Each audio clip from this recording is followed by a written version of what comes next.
তাহলে আমাদের উপমহাদেশে 2-3 শতাব্দী ধরে অর্থাৎ কয়েকশো বছর ধরে আমানতের ব্যাপারে যে সার্কাসটা চলছে, এই সার্কাসের মূলোৎপাটন করা আমাদের এখন সময়ের দাবি। তোমরা যে ওয়াজ সার্কাসের নামে পালাগানের নামে যে সার্কাস করতেছো, ওয়াজের নামে যে সার্কাস করতেছো, মানুষের ভিতরে শুধু দলাদলি তৈরি করতেছো।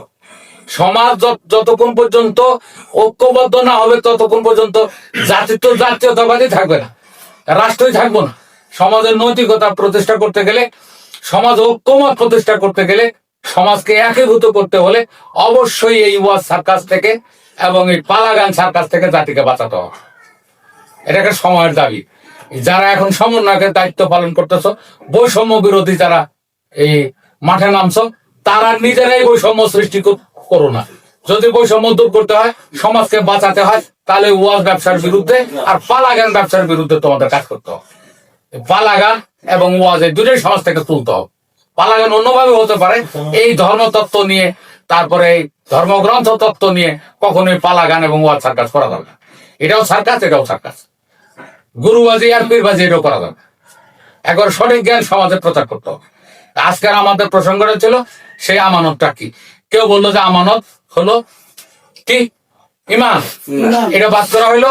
আবার কেউ বললো যে আমানতটা কোরআন, এটাও বাদ করা হলো, আগের আলোচনায় আছে। এখন আমি বলছি আমানতটা হলো পুরুষ জাতির বীর্য। এটা বলছিল আকাশের কাছে, নাভির উপরে হলো আকাশ। বলছিল জমিনের কাছে, নাভির নিচে হলো জমিন। আসমান জমিন এবং পাহাড়ের কাছে বলছে দেহটা হলো পাহাড়। কেউ নিতে রাজি হয় নাই। নিতে রাজি হয়েছে কেডা? ইনসান। ইনসান হলো এখানে এই আয়াতে লেখা আছে যে ইনসান।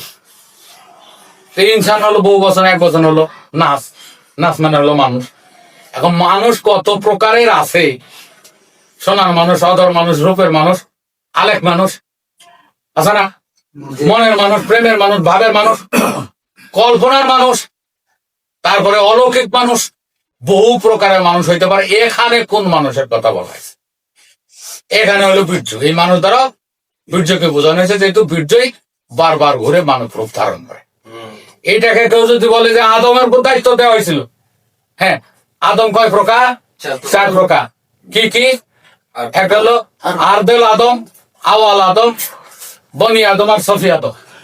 একটা হলো মাটির মানুষ, আর একটা আদি মানুষ, আর একটা সন্তান মানুষ, আর একটা বন্ধু মানুষ। কোরআন মাজিদে কয়েক প্রকার আদমেরই কথা আছে। আবার লালন সাইজির বাণীর ভিতরে আছে যে এই সে আদমের ধরে অনন্ত কুঠরি গড়ে, মাঝখানে হাত নে গল জুড়ে, কীর্তি কর্মা বসলেন শেখা, জানতে হয় বনি আদমের আধ্য কথা। এরা সবাই বলে জানতে হয় আদম ছবির আধ্য কথা। আদম ছবির ব্যাপারে বলা হয়নি, বনি আদম ব্যাপারে বলা হয়েছে। এই জন্য যারা লালন ঘরানার শিল্পী, তারাও সজাগ হয়ে যাও। আজে বাজে কথা মানুষের কাছে বলো না। লালন সাহিত্যের এই উন্নত পর্যায়ের এই বাণীগুলোকে তোমরা নষ্ট করো না। এটা বনি আদম হবে, সবাই বনি আদম করে নাও। আমার বই পুস্তকে সব বনি আদম কারেকশন করা আছে। তাহলে প্রথমটা হলো মাটির থেকে যা তৈরি হয়েছে, এটা হলো আরদেল আদম। প্রথম বট গাছ, প্রথম ইলিশ মাছ, প্রথম মানুষ, প্রথম হাতি মাটির থেকেই বেশি। বহু বিতর্ক থাকতে পারে, এটাকে বলে আরদেল আদম। তারপরে এই প্রাণীর ভিতরে 2টা জাত হয়, একটা নর একটা নারী। 80 মানুষের ভিতরে মানুষের 2টা জাত, একটা নর একটা নারী। পুরুষ জাতির ভিতরে মানব বীজ রূপে যে বীর্য তৈরি হয়, শুক্র তৈরি হয়, এইটাকে বলা হয় আওয়াল আদম। আরদেল আদম, আওয়াল আদম বা আদি আদম।